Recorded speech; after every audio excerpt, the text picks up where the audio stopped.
सुहृदं सुलभं सुखदं स्वनुजं च सुखाय ममोघशरम् अपहाय रघुद्वहमन्यमहं न कथञ्चन कञ्चन जातु भजे।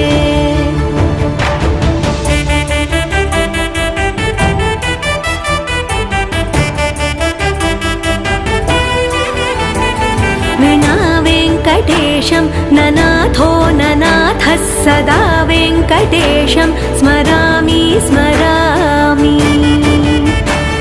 हरे वेङ्कटेश प्रसीद प्रसीद प्रियं वेङ्कटेश प्रयच्छ प्रयच्छ।